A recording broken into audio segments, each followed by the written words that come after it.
گلگت بلتستان میں عام انتخابات کا مارکا، قانون ساز اسمبلی کی 24 نشستوں کے لیے ووٹوں کے بعد نتائج کی آمد جاری ہے۔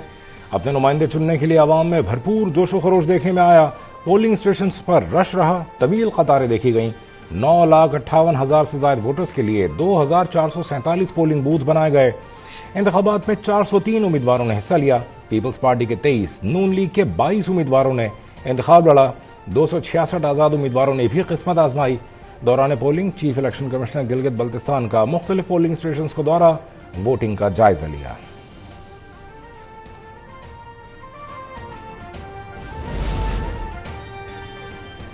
گلگت بلتستان الیکشن کمیشن کی فارم 45 سے متعلق اہم ہدایات۔ جاری ہدایت نامے کے مطابق تمام پریزائڈنگ افسران پولنگ اسٹیشن پر موجود امیدواروں کے پولنگ ایجنٹس کو فارم 45 کی مصدقہ نقل فراہم کرنے کے پابند قرار۔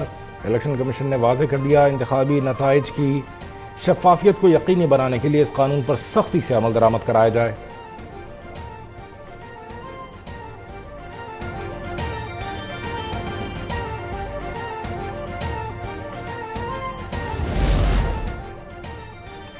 آزاد جموں کشمیر سپریم کورٹ نے صدارتی ریفرنس پر رائے دے دی۔ مہاجر نشستوں کے معاملے پر حکومتی موقف درست قرار۔ عدالتی رائے نے احتجاجی سیاست مسترد کر دی۔ صدر آزاد جموں کشمیر کی جانب سے آئین کے آرٹیکل 46 کے تحت دائر ریفرنس پر سپریم کورٹ نے رائے دی۔ مہاجر 12 نشستیں آرٹیکل 22 کے تحت آئینی حیثیت رکھتی ہیں، انہیں انتظامی فیصلے سے تبدیل نہیں کیا جا سکتا۔ عدالت نے رائے دی، پرامن احتجاج آئینی حق ہے، لیکن سڑکوں کی بندش، دھونس اور معمولات زندگی میں خلل آئینی تحفظ حاصل نہیں کر سکتے۔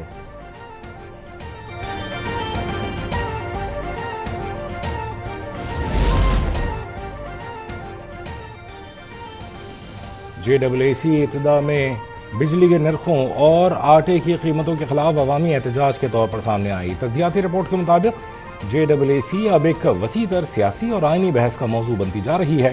معاشی مسائل سے شروع ہونے والی تحریک اب حکومتی اختیارات، ریاستی نظم و نسق پر سوالات اٹھا رہی ہے۔ سوال یہ پیدا ہوتا ہے کہ کیا جوائنٹ عوامی ایکشن کمیٹی صرف عوامی فلاح اور معاشی حقوق کی تحریک ہے، یا اس کی سرگرمیاں ایک وسیع تر سیاسی اور آئینی تنازع کی شکل اختیار کر چکی ہیں؟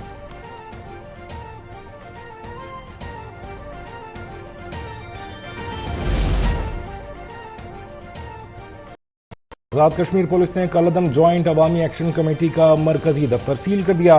ایکشن کمیٹی کے روپ میں انتشاری ٹولے کے خلاف بھرپور کارروائیاں جاری۔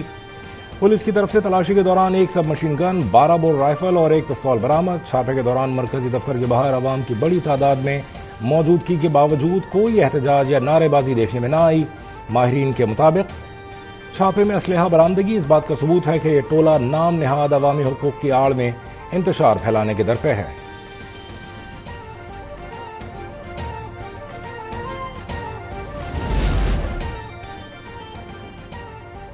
مقیم کشمیریوں کا کالعدم جوائنٹ عوامی ایکشن کمیٹی کے احتجاج پر تحفظات کا اظہار۔ اوورسیز کشمیریوں کی آزاد کشمیر اسمبلی سے پاس ہونے والے بل کی بھرپور حمایت۔ اوورسیز کشمیریوں کے مطابق عوامی ایکشن کمیٹی احتجاج کی کال دے کر ریاست کے حالات خراب کرنا چاہتی ہے۔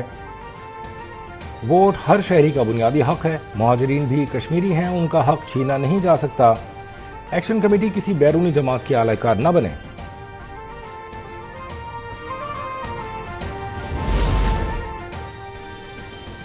بدامنی اور فساد پھیلانے والے خوارج ہیں جو احتجاجی موومنٹ چلا رہے ہیں۔ اگر وہ سمجھتے ہیں کہ ان کا موقف مضبوط ہے تو الیکشن میں جائیں اور جیت کر اسمبلیوں میں پہنچ جائیں اور آئین و قانون میں تبدیلی کر لیں، اس میں کیا مسئلہ ہے؟ لیکن یہ الیکشن نہیں لڑ سکتے، جیت نہیں سکتے تو یہ عوام کے نمائندے نہیں۔ چیئرمین پاکستان علماء کونسل علامہ طاہر اشرفی کی نیوز کانفرنس۔ کہا، پاکستان نے کشمیر کا مسئلہ دنیا بھر میں اٹھایا، دشمن افواہ سازی کے ذریعے ہم میں تقسیم پیدا کر رہا ہے۔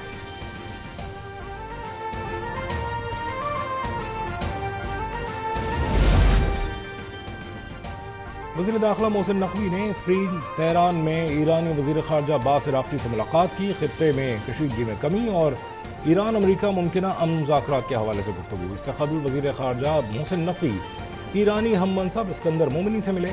ایران امریکہ مذاکرات سے متعلق گفتگو۔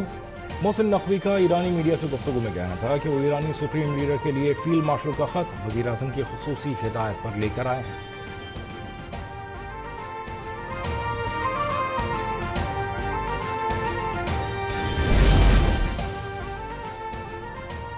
وزیر داخلہ محسن نقوی کی مشتبہ خامنائی کے لیے خط کی تصویر وائرل۔ ایران کے وزیر خارجہ عباس عراقچی نے محسن نقوی کے ساتھ ملاقات کی مزید تصاویر شیئر کر دیں۔ تصویر میں پاکستانی رہنماؤں کی طرف سے مشتبہ خامنائی کے لیے بھیجا گیا خط موصول ہوتے دیکھا جا سکتا ہے۔ ایرانی میڈیا کے مطابق ملاقات میں ایران امریکہ مذاکرات کی راہ میں تازہ ترین سفارتی اقدامات پر تبادلہ خیال کیا گیا۔ وزیر اعلیٰ پنجاب کی ہدایات پر انسداد اسموگ آپریشن جاری۔ سینئر وزیر مریم اورنگزیب کہتی ہیں 20 روز میں 100 سے زائد غیر قانونی یونٹس مسمار کر دیے۔ آلودگی پھیلانے والے یونٹس کو صرف بند نہیں بلکہ مستقل طور پر مسمار کیا جا رہا ہے۔ افسران کو بلا امتیاز کارروائیوں کی واضح ہدایات دی گئی ہیں۔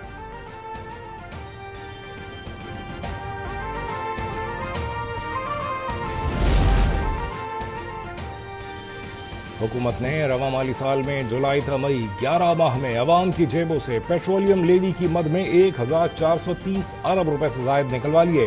ٹارگٹ پورا ہونے کے بعد تقریباً 100 ارب روپے اضافی جمع کیے جانے کا بھی تخمینہ۔ امریکہ ایران جنگ کے دوران حکومت نے عوام سے 373 ارب روپے سے زائد پیٹرولیم لیوی وصول کی۔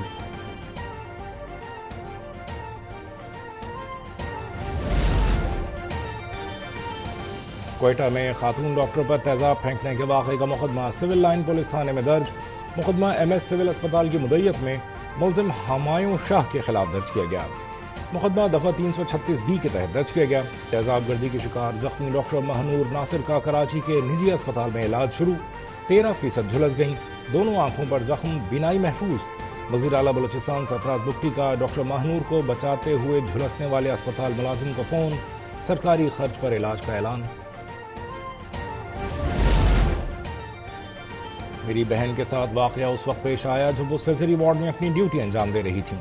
کوئٹہ کے اسپتال میں تیزاب گردی کا شکار ڈاکٹر مہنور کے بھائی کا بیان سامنے آ گیا۔ بھائی فرد خان نے کہا کہ اس وقت جس اذیت سے وہ اور ان کے اہل خانہ گزر رہے ہیں اس کا اندازہ لگانا بہت مشکل ہے۔ سب سے درخواست ہے کہ مشکل وقت میں ہمارے ساتھ کھڑے ہوں۔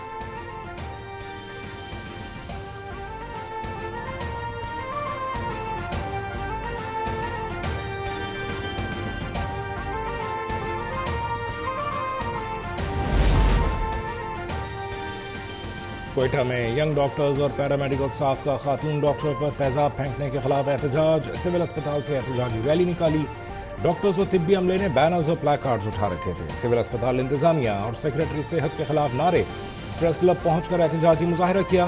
پریس کلب کے باہر دھرنا بھی دیا۔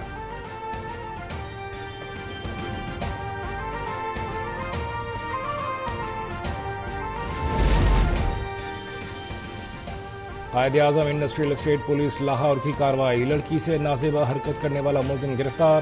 پولیس نے واردات کے چند گھنٹوں بعد ہی ملزم کو گرفتار کر لیا۔ ملزم نے گلی میں جاتی لڑکی کے ساتھ نازیبا حرکت کی تھی۔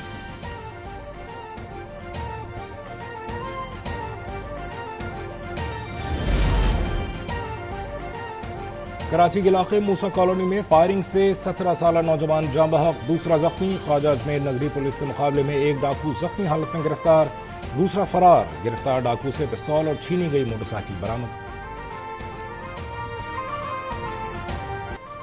کراچی میں بڑی تعداد میں شہری چھٹی کے روز شدید گرمی سے چھٹکارا پانے ساحل پر پہنچ گئی۔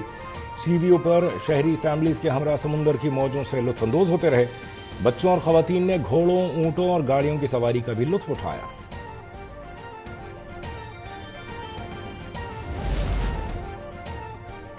کراچی میں ہاکس بے پر سمندر میں نہاتے ہوئے 2 نوجوان ڈوب گئے، ایک نوجوان جاں بحق۔ عیدی رضاکاروں نے لاش نکال لی، دوسرے نوجوان کو بے ہوشی کی حالت میں بچا لیا گیا۔